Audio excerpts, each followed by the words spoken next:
Okay, I may be delusional, but this scene is a red herring, and I don't believe that's the king that Lucy shot, and I'm going to tell you why.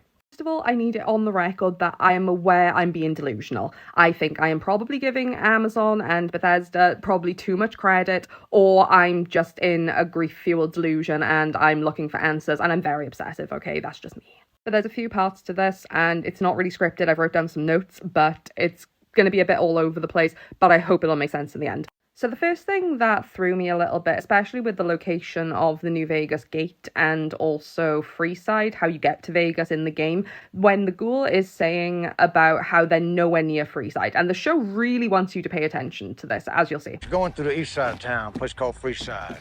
Only about a half day's detour. We should go to Freeside.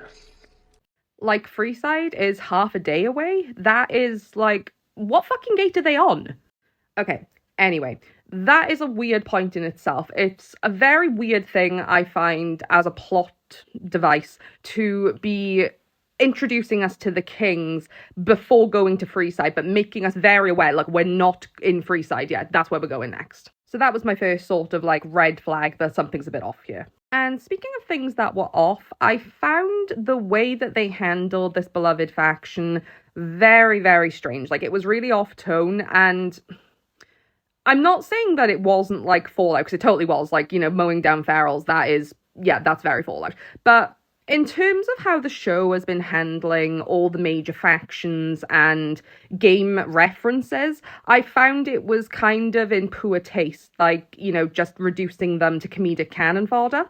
Now, don't get me wrong, that's not me saying I have a problem with the kings turning into ferals. Like, you know, I was aware of the promo images, I've seen trailers, I knew that they were going to be ghouls / ferals, right? That is not my problem whatsoever.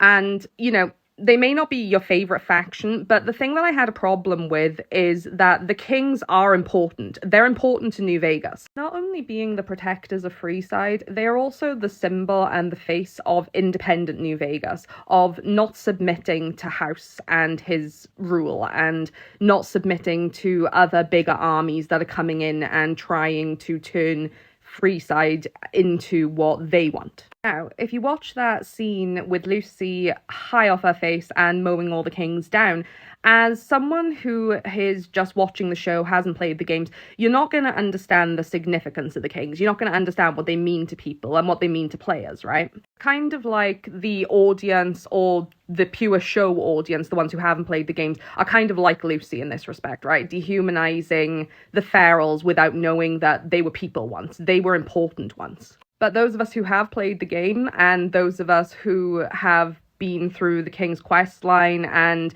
you know, been Courier 6, we know their significance. So to handle them in that way as a show, it feels really tasteless. And it feels off for the writing and for the respect and appreciation they've shown to the game references so far. So in my mourning and grief after seeing my favourite character mowed down in front of me, it got me thinking. It got me looking for things. And I found some things. So first thing, and I know this is a long video already, okay, please bear with me, please. It is worth it. Or to me, it's worth it. I hope it's worth it to you. That ghoul that Lucy mowed down at the end, the one that they wanted us to think was the king, that was not the king. And I have some evidence for that. So, I'm going to draw your attention to the outfits that the ghoul kings were wearing in the show, okay? So these are a few stills, and as you can see, they line up to the in-game outfit equivalents. These are 2 variants of 3 that the kings wear in the game that you meet in random encounter. So first there's the Jailhouse Rock outfit, which is most infamously worn by Pacer, the king's right-hand man.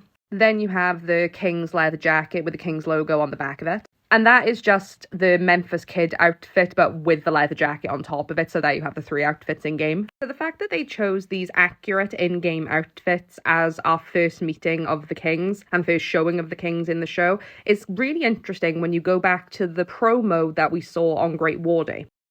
Now, isn't it strange that in this promo, the ghouls are all wearing a white jacket, not the king's leather jacket, not the Jailhouse Rock outfit or the striped shirt or anything like that. Every single one of them is wearing a white jacket with a collar. That's of note. Kind of looks a lot like the ghoul that Lucy shot, right? Now, if you look at his outfit, he is wearing a white jacket with a black shirt and a collar on that jacket. See, you can see the collar. And this is a red herring. At first glance, he looks like he could be the king. Like, that is a very close interpretation of his outfit. But it is not his actual outfit. Now, I'm going to show you the king's outfit in-game. And this is it in the game files. As you can see, this is not a white jacket, and most importantly, it also does not have a collar. Now, this outfit is called in-game Viva Las Vegas, and that is because it's modelled after the exact outfit that Elvis wore in the film Viva Las Vegas. Here they are side by side. That is not a white jacket. That ghoul that we saw Lucy shoot is not wearing the king's outfit. Now, could that just be an oversight for such a quick scene? Of course. Of course. But with all the other weird offness about how they handled the kings, I don't think so. I just find it very weird that there's that promo image of them all wearing that white collared jacket, which is attributed to Elvis, right? But it is not the king's outfit. It is not that very specific Viva Las Vegas outfit. And not a single one of them in that promo was wearing the Jailhouse Rock outfit or the other iconic Kings outfits that we see all the other Kings wearing. So I think that was a little bit of pre-warning maybe that this was going to be a red herring. I hope we get to see more of them, even if we don't get to see the king himself. And, oh god, well, next up is Freeside. Guess we're going to see, oh, wait, I think I passed the Death Claw.